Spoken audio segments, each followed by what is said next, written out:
आप देख रहे हैं न्यूज 24। आपके साथ में हूं मानक गुप्ता। आप जानते ही हैं, बिहार में नीतीश कुमार एक बार फिर से मुख्यमंत्री पद की शपथ ले चुके हैं। शपथ ग्रहण समारोह महागठबंधन ने उसका बॉयकॉट किया है। अब सवाल यही है, अगले 5 साल बिहार में किसकी सरकार होगी, कैसी सरकार होगी? मुख्यमंत्री क्या नीतीश कुमार रहेंगे, और रहेंगे तो कैसे मुख्यमंत्री साबित होंगे? और विपक्ष में तेजस्वी यादव, आरजेडी क्या करेगी? बहुत सारे सवाल हैं। इन्हीं पर चर्चा के लिए, इनके जवाब देने के लिए मेरे साथ अब जुड़ गए हैं राज्यसभा सांसद मनोज झा, जो कि हाल में आरजेडी के महागठबंधन के चुनाव प्रचार में तेजस्वी के साथ साथ थे, उनके काफी करीबी और राइट हैंड भी माने जाते हैं। मनोज झा चुनाव प्रचार और उसके नतीजों के बाद अब थोड़ा आराम कर रहे होंगे, दिल्ली आ चुके हैं वापस। मनोज झा, एक तो पहले आपको बधाई, आरजेडी ने इतना जबरदस्त प्रदर्शन किया चुनाव में, हार गए लेकिन फिर भी बहुत बढ़िया प्रदर्शन रहा। हर जगह चर्चा यही हो रही है, तेजस्वी यादव ने जिस तरह इस चुनाव को अकेले लड़ा, एनडीए के पसीने छुड़ाए, उस पर काफी तारीफ हो रही है। लेकिन अब सवाल यह है मनोज झा, अब तेजस्वी यादव, जबकि शपथ ग्रहण हो गया, नई सरकार बन गई, तेजस्वी यादव अब क्या करेंगे आगे?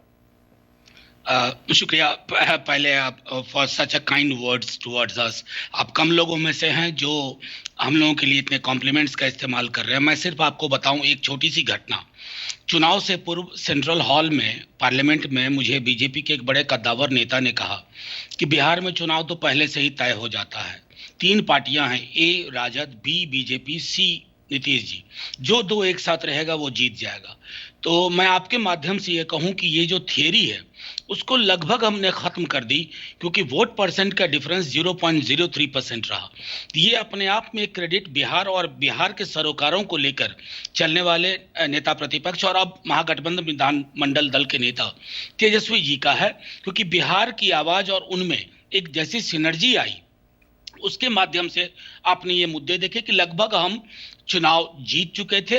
मैं अभी कुछ चीजें डिस्प्यूटेड नहीं बोलना चाहूंगा, क्योंकि 5 बजे शाम के बाद जो 19 से 21 सीटें हैं जो लो मार्जिन वाली हैं, उसमें हमने रिटर्निंग ऑफिसर से कुछ डिटेल्स मांगे हैं, उसका हमें इंतजार था। लेकिन बहरहाल मैं एक बात जरूर कहूंगा, तेजस्वी जी और बिहार ने मिल करके ये तय कर दिया है कि आसमानी मुद्दे अब काम नहीं करेंगे। थाली, रोजगार, रोटी, दवाई, सिंचाई, पढ़ाई, कमाई, सुनवाई, मैं समझता हूं कि ये नजीर पूरे हिंदुस्तान में जाएगी। और बिहार के भोजपुर में किसी को आप ये नहीं कह पाएंगे कि तुम कश्मीर में जमीन खरीद लोगे अब, क्योंकि वो ये आपसे पूछता है कि मुझे पहले भोजपुर में जमीन दिलाओ, मुझे रोजगार दिलाओ, फिर मैं कश्मीर का सपना देखूं। हाँ, ओके।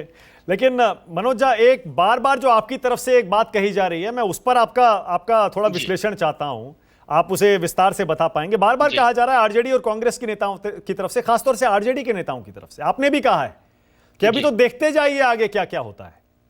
ये अभी देखते जाइए का क्या मतलब? अभी भी कुछ हो सकता है क्या कि ये आपकी सरकार दोबारा वहां आ जाए, बन जाए? देखिए, मैं एक बात आपको स्पष्ट रूप से कहूं कि आप जैसा जान रहे हैं कि आप ये नंबर कुछ भी कहें, लेकिन ये जनादेश जो था ये बदलाव का था, क्योंकि अगर बदलाव का जनादेश नहीं होता तो नीतीश जी 40 सीट पे नहीं निपटते, खारिज हो चुके हैं। ये भाजपा को भी पता है, उनके जो कॉन्स्टिट्यूएंट्स हैं बाकी, उनको भी पता है कि इस बार लोगों ने नौकरी के लिए वोट किया, संविदा कर्मियों के नियमितीकरण के लिए वोट किया, जितने भी नियोजित शिक्षक समान काम समान वेतन के लिए किया। ये जो जनादेश के अंदर का आदेश है उसको आप शासनादेश से दबा नहीं सकते। इसलिए मैंने कहा कि ये दबाव बहुत मुश्किल होगा, क्योंकि इस बार की असेंबली बिल्कुल अलग है। ये असेंबली आपको जनादेश को स्वीकार करने के लिए बाध्य करेगी। और जो बाकी उनके साथ सहयोगी दल हैं, क्या भाजपा को नहीं लग रहा है कि उन्होंने सर्जिकली इम्प्लांट किया है नीतीश जी को? आप किसी से भी ऑफ कैमरा बात करिए, वो जानते हैं कि एक खारिज व्यक्ति को आपने बिहार के ऊपर सिर्फ इसलिए बिठाया है कि आपके अंकों की मजबूरियां हैं। लेकिन जनादेश अंकों की मजबूरियां वाली थियरी को कितने दिन मानेगा ये मैं नहीं जानता। इसलिए मैं कह रहा हूं कि आज शपथ हुआ है, कल से आप बिहार में देखेंगे लोग नौकरी के सवाल उठाएंगे, समान काम समान वेतन, नियोजित संविदा कर्मी, जीविका, आंगनवाड़ी, रसोईया, ये सारे सवाल आप कल से बिहार की फिजा में देखेंगे। इसलिए मैं कह रहा हूं कि बिहार अभी खुला हुआ है, बंद नहीं हुआ है। ओके भाई, अगर कुछ बदलाव होता भी है मनोज झा, तो ज्यादा से ज्यादा ये होगा कि नीतीश कुमार हट जाएंगे, बीजेपी का सीएम आ जाएगा। आपको ये उम्मीद क्यों है कि अगर कुछ बदलाव होगा तो तेजस्वी की सरकार आ जाएगी? ये कैसे होगा? देखिए, मैं समझता हूं कि बिहार को अपनी सरकार चाहिए और बीजेपी को भी ये पता है। अगर आप, मैंने फिर दोबारा कह रहा हूं, आप किसी से भी ऑफ कैमरा बात कीजिए, बीजेपी के भी लोग कहेंगे कि जो एक बयार होता है, जो एक मूड होता है, वो मूड तेजस्वी जी और महागठबंधन के पक्ष में था। अब मैं बार बार कह रहा हूं, जनादेश और शासनादेश का फर्क समझना होगा। आप कुछ महीनों का इंतजार करिए। लोग इस जनमत के दबाव में, कई लोग, कई विधायक, क्योंकि विधायक दल के होते हैं, लेकिन हाँ। जब उनको जनादेश का दबाव बनता है, जब सरोकार का दबाव बनता है, तो वो मजबूर हो जाएंगे वो निर्णय लेने के लिए जो संभवतः बिहार चाहता है और बिहार चाहता था। ओके, आप ये कह रहे हैं कि इस दबाव में हो सकता है जेडीयू टूट जाए, हम पार्टी टूट जाए, वीआईपी टूट जाए और वो टूटकर आपकी तरफ आ जाए, क्योंकि आप बहुमत से बहुत ज्यादा दूर नहीं है। आप ये इशारा कर रहे हैं?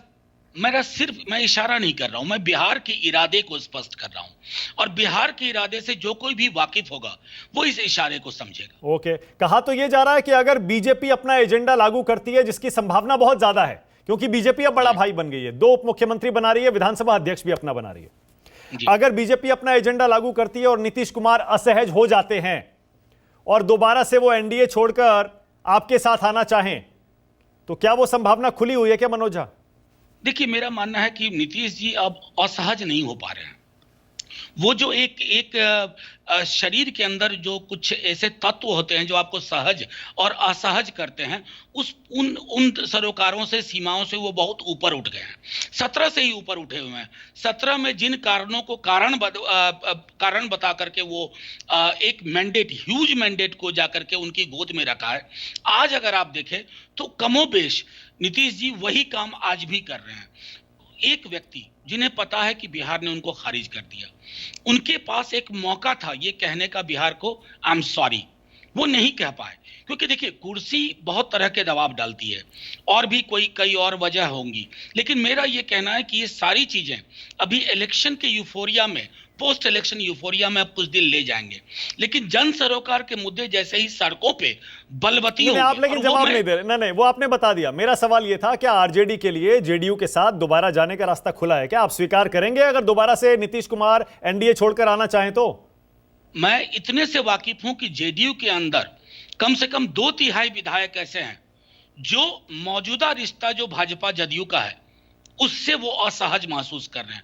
नीतीश जी असहज नहीं महसूस कर रहे होंगे, लेकिन उनके 2/3 विधायक इस नए अरेंजमेंट में वो सहज नहीं है। हाँ, ओके, ऑल राइट, मैं समझ गया, मैं समझ रहा हूं आपकी मजबूरी। आप इससे ज्यादा कुछ कहना भी नहीं चाहेंगे, लेकिन जाहिर है संभावना बनेगी तब देखा जाएगा। फिलहाल लेकिन एक और सवाल है मनोज झा, आज शपथ ग्रहण समारोह हुआ, क्यों आपने बॉयकॉट किया उसका? भाई लोकतंत्र है, जनादेश का सम्मान करना चाहिए था, जाके शीश झुकाना चाहिए था। क्यों ना आप गए, ना कांग्रेस के नेता गए, ना लेफ्ट के नेता गए? मैं एक बात आपसे कहना चाहता हूं बेहद ईमानदारी से और बिना किसी पोस्चरिंग के, आप अपने कैमरा को और माइक को, आपके जो भी रिपोर्टर हो बिहार के किसी कोने में किसी युवा के सामने रख दीजिए, कहिए, पूछिए उनसे, क्या ये इस सरकार के बनने से तुम खुश हो? संविदा कर्मी से पूछिए, क्या ये तुम्हारी सरकार है? आंगनवाड़ी से पूछिए, क्या ये तुम्हारी सरकार है? जीविका दीदियों से पूछिए, क्या ये तुम्हारी सरकार है? इवन ब्यूरोक्रेट्स में से कई लोगों से पूछिए, क्या ये तुम्हारी सरकार है? निम्न मध्यम वर्ग से पूछिए, क्या ये तुम्हारी सरकार है? वो कहेंगे नहीं, ये मेरी सरकार तो नहीं किसकी सरकार है फिर? पब्लिक, देखिए, मैंने कहा ना कि मैंडेट और मैंडेट मैनेजमेंट 2 अलग चीजें हैं। अरे ऐसे मत कहिए मनोज जी, मैं आपसे ऐसी उम्मीद नहीं कर रहा था कि आप देखिए, जितने लोगों ने आपको वोट दिया उनका वोट जो है वो मूल्यवान है, लेकिन जितने लोगों ने, आपसे ज्यादा लोगों ने एनडीए को वोट दिया, आप उनका अपमान कर रहे हैं, ये क्या कर? नहीं, बिल्कुल नहीं मानक जी, मैं कसम से कहता हूं, मैं अपमान नहीं कर रहा हूं। मैं सिर्फ ये कह रहा हूं कि आप अपने रिपोर्टर से कहिए कि बिहार से कहीं से भी, सिवाय उन मंत्रियों के परिवारों से, कहीं से भी सन्नाटे के बीच में सेलिब्रेशन की कोई तस्वीर आपको दे दे, मैं मान जाऊंगा। हाँ। बिहार में सन्नाटा पसरा हुआ है। आप जानते हैं क्यों? हर युवा सोच रहा था मुझे 10 नवंबर के बाद नौकरी मिलेगी। इसलिए मैं कह रहा हूं कि ये मैंडेट चैन से सोने नहीं देगा और इस सरकार को चलने नहीं देगा। अगर इन्होंने नौकरियां नहीं दी, संविदा कर्मियों को नियमित नहीं किया, नियोजित शिक्षक को समान काम समान वेतन नहीं दिया, तो मैं बता रहा हूं जनादेश का अंतर्निहित तत्व वो था। देखिए, नंबर ऊपर नीचे होता, माने जी मैं आपकी बात से सहमत हूं, अभी नंबर उनके पक्ष में है, लेकिन जनादेश का आप भी विश्लेषण करते होंगे। अंतर्निहित वस्तु क्या है, सही कह रहे हैं यथार्थ क्या है। नहीं नहीं, ये देखिए, ये बात तो आप सही कह रहे हैं कि जो कुल मत आपको पड़े और जो कुल मत बीजेपी को पड़े, उनमें कुछ महज 12,000 वोटों का फर्क है, इसमें कोई शक नहीं है। लेकिन आपने सुना होगा शिवानंद तिवारी ने क्या कहा, मनोज झा? उन्होंने साफ साफ कहा कि ये कांग्रेस पार्टी की वजह से महागठबंधन हार गया, तेजस्वी यादव हार गए। राहुल गांधी पिकनिक कर रहे थे जब चुनाव चल रहा था। आपको भी ऐसा लगता है कि कमजोर कड़ी कांग्रेस साबित हुई, मनोज झा? नहीं, मैं आपको मानक जी बताऊं, इस तरह की फौरी प्रतिक्रिया देना हमारे दल के चरित्र में नहीं है, स्वभाव में नहीं है। हमने सुबह से कहा, ये उनकी निजी राय थी। जैसे बीजेपी के अंदर अश्वनी चौबे जी की, गिरिराज सिंह जी की निजी राय हुआ करती है, जैसे जदयू में कई नेताओं की निजी राय हुआ करती है, ये उनकी निजी राय थी। आधिकारिक हमारी पार्टी का पक्ष ये है, 243 सीट पे हम लड़े, सिनर्जी के साथ लड़े, कोऑर्डिनेशन के साथ लड़े। जाहिर है अगर हम 122 से नीचे रहे हैं तो इसका विश्लेषण होगा, लेकिन इसका विश्लेषण चंद घंटों, चंद दिनों में नहीं होगा, सीट वाइज विश्लेषण होगा। और इसलिए मैं अभी भी अपनी पार्टी की तरफ से कह रहा हूं कि ये उनका निजी बयान था, उनकी निजी राय थी। मेरे पार्टी का आधिकारिक पक्ष और पहलू सिर्फ वो है जो मैं सुबह से आप लोगों के माध्यम से। लेकिन आप बच क्यों रहे हैं मनोज झा? आंकड़े अपनी कहानी खुद कह रहे हैं। आपका स्ट्राइक रेट आरजेडी का इतना बढ़िया है, कांग्रेस का स्ट्राइक रेट देखिए, 70 सीटों पर लड़े और कितनी सीट जीते? 23। मैं एक बात कहूं, ये तो मान लीजिए ना, कह दीजिए कि हाँ कांग्रेस ने स्ट्राइक रेट अच्छा किया होता, जो 70 सीटें आपसे ली उन पे अच्छा किया होता तो हम जीत जाते। मानक जी एक बात जान लीजिए, 20-25 वर्षों के रिश्तों पर आप चंद घंटों और चंद हफ्तों में बैठ करके एक कंक्लूसिव टिप्पणी अगर करेंगे ना, तो रिश्तों की बुनियाद की समझ आपको नहीं है, मुझे नहीं है। मैं इसलिए कह रहा हूं कि ये एक वक्त होता है, एक एक सीट का विश्लेषण होगा। लेकिन ये बहुत आसान होता है कि अगर आप 122 से नीचे हैं तो फटाक कह दें। अब कोई कहे कि माले का स्ट्राइक रेट बहुत ज्यादा है, हमारा स्ट्राइक रेट बहुत अच्छा रहा, लेकिन ये सारी चीजें तय होंगी एक समय सीमा में, साथ बैठ करके। कोई अलग इस पर निर्णय नहीं हो सकता। ओके, अच्छा, बीजेपी का स्ट्राइक रेट इतना अच्छा क्यों रहा मनोज झा? क्या वजह रही? आप कह रहे हैं बीजेपी के मुद्दे नहीं चलेंगे, राष्ट्रवाद का मुद्दा, कश्मीर 370 का मुद्दा, बीजेपी ने तो ये सारे मुद्दे उठाए और उनका स्ट्राइक रेट देखिए, वो सारे मुद्दे उठाए। मानक जी, मैं बिहार के पूरे चुनाव में मैं था, लेकिन उन्होंने मुद्दे उठाए, लेकिन किसी ने उन मुद्दों को खरीदा नहीं। देखिए, चुनाव वो जीते, 74 सीट वो लाए, वो अलग मसला है। कैंडिडेट बहुत मैटर करता है, सामाजिक समीकरण कई जगह मैटर करता है, लेकिन आप देखिए पूरे चुनाव में नैरेटिव बीजेपी का नहीं था। नैरेटिव महागठबंधन, जो तेजस्वी जी कह रहे थे और जो बिहार की आवाम कह रही थी, मेरी नौकरी पे बात करो, मेरे स्वास्थ्य पे बात करो, मेरे पलायित मजदूरों की पीड़ा पे बात करो, और बात उसी पे होती रही। 10 लाख सरकारी नौकरी की जब हमने बात की तो बीजेपी को जलेबी बना करके 19 लाख पे आना पड़ा। 4 लाख सरकारी नौकरी और 15 लाख नौकरी के सृजन की संभावना। नहीं, लेकिन ये तो आप भी मानेंगे मनोज झा, नीतीश कुमार का चेहरा नहीं चला हो या चला हो क्योंकि एलजेपी ने उसको बहुत नुकसान पहुंचाया, वो एक अलग फैक्टर है। उसमें मेरा दूसरा सवाल होगा। पहला सवाल मेरा यही है इसमें, क्या नरेंद्र मोदी को लोगों ने हाथों हाथ नहीं लिया बिहार में? आपको ऐसा नहीं लगता? साइलेंट वोटर के तौर पर महिलाओं ने चाहे लिया हो या फिर गरीबों ने लिया हो जो उनकी सोशल स्कीम्स के बेनिफिशियरीज हैं, नरेंद्र मोदी के चेहरे पर वोट तो पड़ा है ना बिहार में। मैं आपको सीधे तौर पे एक बात जरूर कहूं मानक जी, अद्भुत होती है सफलता और तथाकथित असफलता की कहानी। मुझे याद है एग्जिट पोल जिस दिन आ रहे थे, पटना की सड़कों से नरेंद्र मोदी जी के सारे होर्डिंग्स हटा लिए गए थे। ये बात ऑन रिकॉर्ड है, सारे होर्डिंग्स हटा लिए गए थे। जब शुरू में रुझान में भी तस्वीरें आ रही थी तो नीतीश जी की तस्वीरें आ रही थी, नरेंद्र मोदी जी का चेहरा हटा लिया गया। अब इस व्याकरण को मैं तो समझ नहीं पा रहा हूं, हरे को हरि नाम।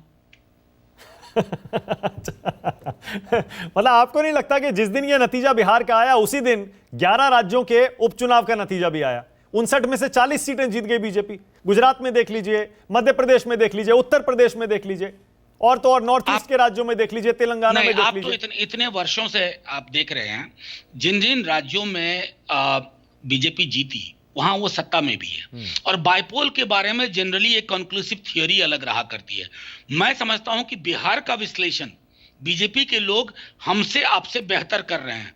उन्हें पता है कि बिहार ने उन्हें एक संदेश दे दिया है। बिहार ने उन्हें एक संदेश साफ तौर पे दे दिया है कि अब आसमानी मुद्दों पर बात नहीं होनी चाहिए। खास करके कोरोना काल में लोगों ने बहुत पीड़ा सही है। अब लोग कि 370 के बाद तुम कश्मीर में जमीन खरीद लोगे, ये थियरी नहीं चल पा रही है। नहीं तो भोजपुर की सारी सीटें योगी आदित्यनाथ जी गए थे, जितवा लेते, स्वीप हो गया हमारा वहां। अच्छा, ये तो आपको भी पता है और आंकड़े अपनी कहानी फिर से कह रहा हूं, खुद कह रहे हैं। नीतीश कुमार जिन 25-30 सीटों पर मामूली अंतर से हारे हैं, वहां पर एलजेपी ने उनको बहुत नुकसान पहुंचाया है। चिराग पासवान की पार्टी ने हार के अंतर से ज्यादा वोट ले लिए वहां पर। इससे कहा यह जा रहा है कि अगर चिराग पासवान नहीं लड़ते एनडीए से अलग होकर, तो शायद दोनों इन सारी पार्टियों को मिलाकर 150 सीट हो जाती।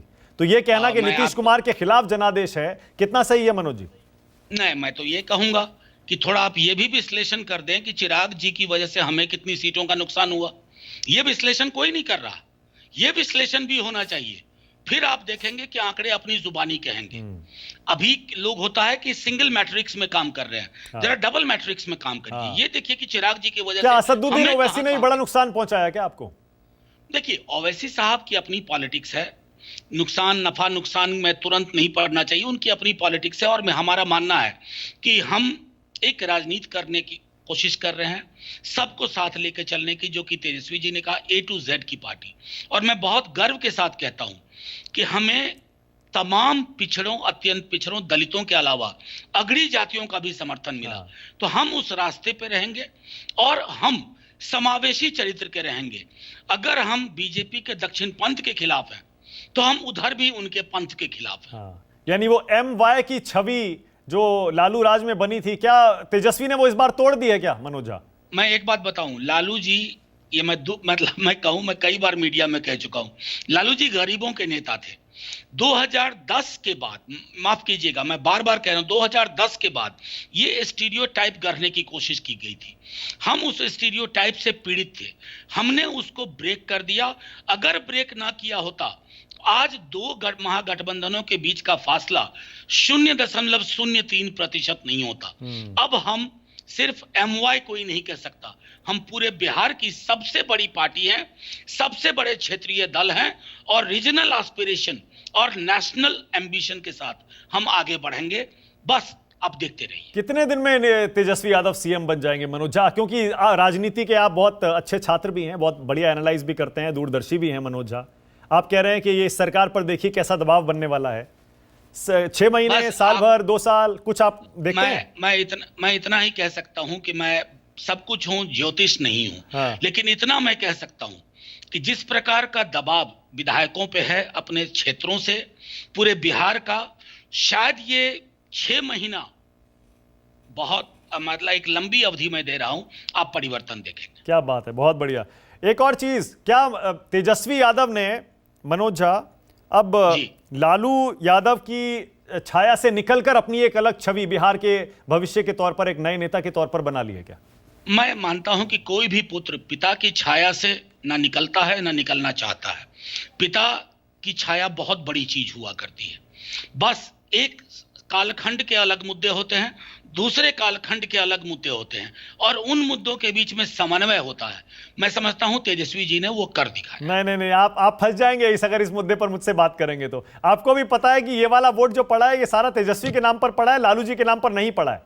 ये मानने में क्या दिक्कत है कि इस बार वोट तेजस्वी को मिला है? मैं आपको सिर्फ इतना बताना चाहता हूं, तेजस्वी जी और महागठबंधन के मुद्दों पर पड़ा है। लेकिन मैं चाहूंगा कुछ वीडियोज जो इंडिपेंडेंट लोगों ने डाले, कुछ महिलाओं के, जिन्होंने साफ तौर पे कहा कि लालू जी ने उनकी जिंदगी में क्या बदलाव किए, मैं यकीन दिलाता हूं, मुझे भी नहीं पता था कि एक अशिक्षित महिला इतने बेहतर ढंग से आर्टिकुलेट कर रही थी कि लालू जी का मतलब क्या है। ओके, मतलब आप ये कह रहे हैं इस चुनाव में लालू फैक्टर भी था एक, और तेजस्वी यादव ने, महागठबंधन ने जो इतना अच्छा परफॉर्मेंस किया है, उसमें लालू फैक्टर का भी रोल है। देखिए, एक सामाजिक न्याय से लेकर आर्थिक न्याय के बीच में कोई ब्रेक नहीं होता, एक समन्वयता होती है, निरंतरता होती है, जिसको हम कंटिन्यूटी कहते हैं। लोग सामाजिक बनाम आर्थिक न्याय करते हैं, नहीं, देयर इज नो बनाम, ये बनाम नहीं है। सामाजिक न्याय एक कालखंड में जरूरत थी, बहुत तरह से समाज उत्पीड़ित था। आज की दौर में, जैसे मैंने बार बार कहा कि पलायन के बाद गुजरात से जो मजदूर 1200 किलोमीटर 1400 किलोमीटर चल रहा था, उसमें दलित भी थे, पिछड़ा भी थे, अगड़ी जाति के भी लोग थे। तो पलायन, और पलायन के अंदर जो दंश लोगों ने झेला, वो सिर्फ वो जाति की बाउंड्री को तोड़ रहा था। तेजस्वी जी ने उसको एड्रेस किया, तो वो आर्थिक न्याय की श्रेणी में आया। मैं समझता हूं कि बिहार ने अपनी नई परिभाषा गढ़ ली है राजनीति की, और उसके लिए महागठबंधन, बिहार और नेता प्रतिपक्ष तेजस्वी जी।